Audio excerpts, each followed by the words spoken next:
In the top stories, 2 dead and 4 injured in vehicular accidents. Barbados Coast Guard arrives in Dominica with vital supplies and personnel. And Hoskyn Biscuits Worrell is Mr Barbados for the 3rd time. Welcome to Nation News for Monday, August 31st, 2015. I'm Natasha Beckles.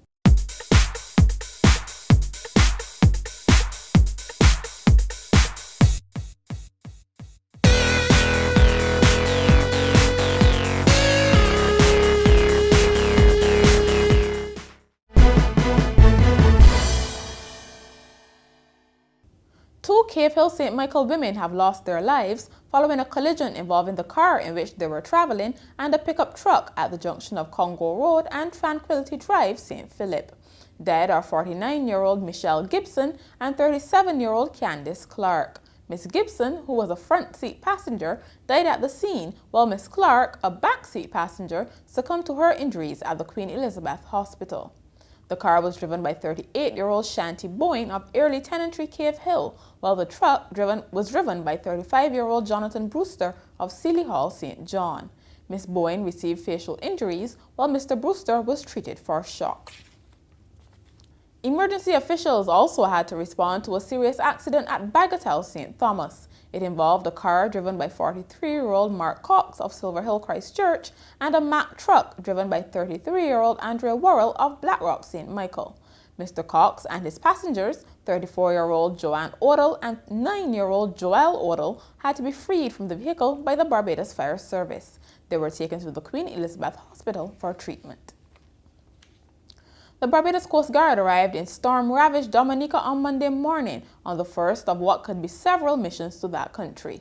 The flagship HMBS Trident carried medical supplies and electrical equipment to help Dominica recover from the devastation caused by Tropical Storm Erica.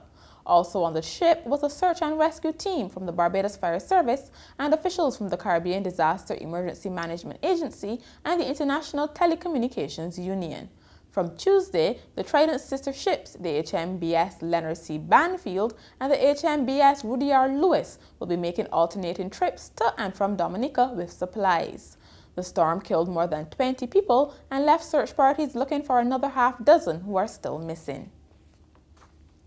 A 14-year-old boy who shot himself in his left leg on Saturday night has been remanded to the Government Industrial School by a Bridgetown magistrate. The Haggett Hall St. Michael resident was not required to plead to the indictable charge of possession of a firearm when he appeared in the District A Traffic Court before Magistrate Graveney Bannister. The boy will appear in juvenile court on Wednesday. Prime Minister Frundell Stewart says government is gravely concerned about the upsurge in gun violence. While he did not reveal any specific measures, he said government would not allow the situation to continue. Mr. Stewart made the comments on Sunday during the Democratic Labour Party's 60th annual conference. At the same time, let me say that the government cannot afford to be, and does not intend to be, a helpless spectator bound hand and foot while the wanton use of firearms by a still mercifully small segment of our young men tears our homes and our communities apart. Let us be clear here. We are not dealing primarily with a downstream issue. The failures have been occurring upstream, and what we are witnessing is the result of those failures. The Prime Minister also used the opportunity to ask the international community not to use the gross domestic product of CARICOM states to determine their middle-income status. He said the situation in Dominica was proof that the GDP of CARICOM countries could be wiped out within hours.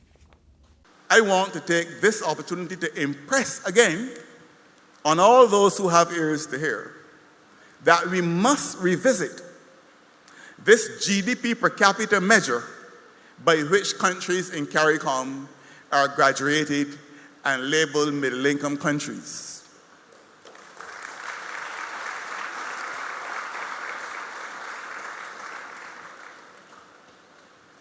It is important that some other index be used.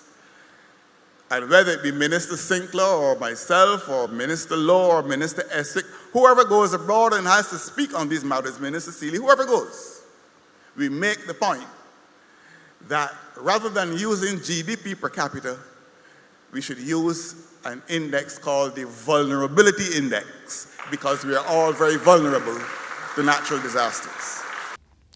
Police are investigating the third suspicious death of a child for the year. 3-year-old Leila Lewis died at the Queen Elizabeth Hospital on Friday after she was taken there with several bruises about her body. It is understood that the mother is claiming her daughter sustained the injuries while jumping on a bed. Police revealed that the girl was seen at the hospital about 2 weeks ago and she was discharged.